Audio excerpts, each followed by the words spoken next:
Seat sharing नहीं हो जाता है तो नेता भी बहुत लोगों को पीठ ठोक के रखते हैं। आपको क्या लगता है हमारे नेता हमको निराश करके भेजे हुए हैं क्या? कुछ नहीं है, ऐसे ही है। नेता अपना पिट्ठी ठोक दे रहे हैं, फिर बाद में समझा देंगे कि आप जीतने वाले नहीं है, जाइए घरे चुनाव में लगिए। लगेंगे, सभापति हैं, आराम करें, उम्र भी हो गया, 70 से ज्यादा है, बड़े भाई है। नमस्कार, आप देख रहे हैं धा न्यूज बिहार और मैं हूं अभिषेक मिश्रा।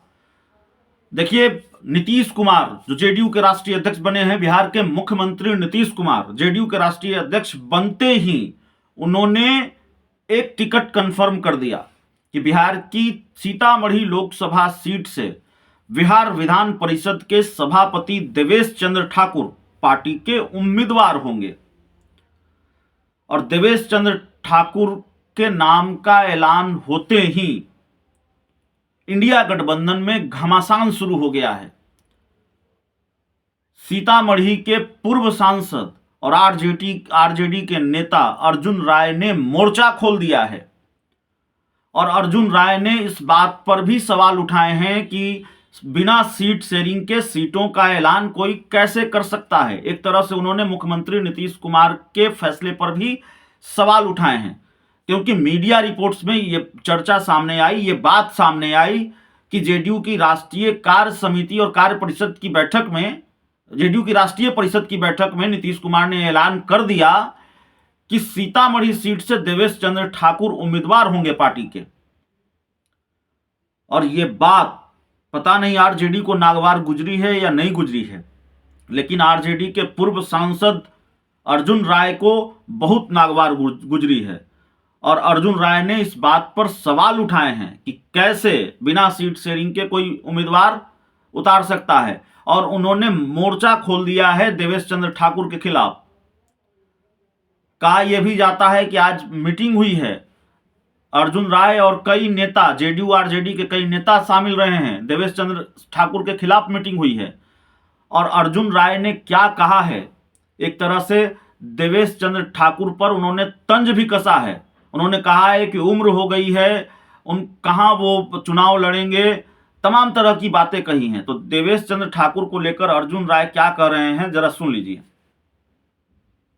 अभी तो इंडिया गठबंधन के सीट शेयरिंग नहीं हुआ है तो जेडीयू अकेले कैसे उम्मीदवार घोषित कर देगा?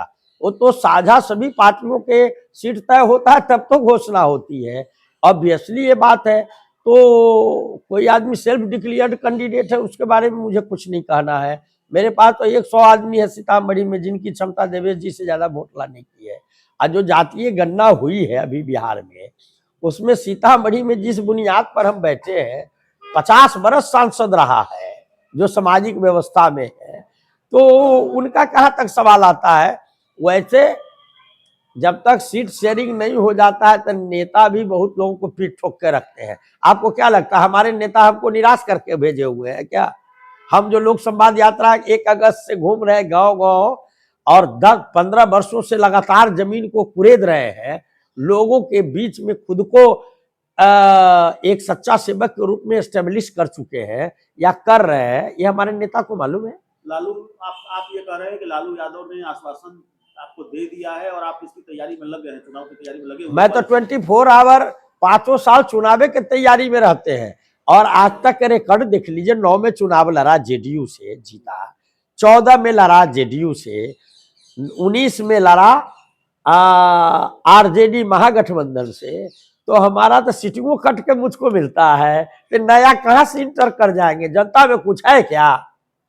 5% भी हमारे बराबर में हो गए तो हम तो उनको नेता मान लेंगे। वो तो खुद कहते सर्वे कराइए, कुछ नहीं है, ऐसे ही है।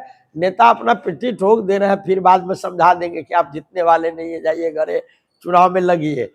लगेंगे, सभापति हैं, आराम करें, उम्र भी हो गया, 70 से ज्यादा है, बड़े भाई है, मैं बड़ी इज्जत करता हूँ। पूजा पाठ करे, थोड़ा आराम करे और देश विदेश घूमे। सभापति है, सब जगह का अनुभव लाए, बिहार में बांटे। पार्लियामेंट हम लोग जैसे लोगों के लिए, उन लोगों के लिए नहीं है।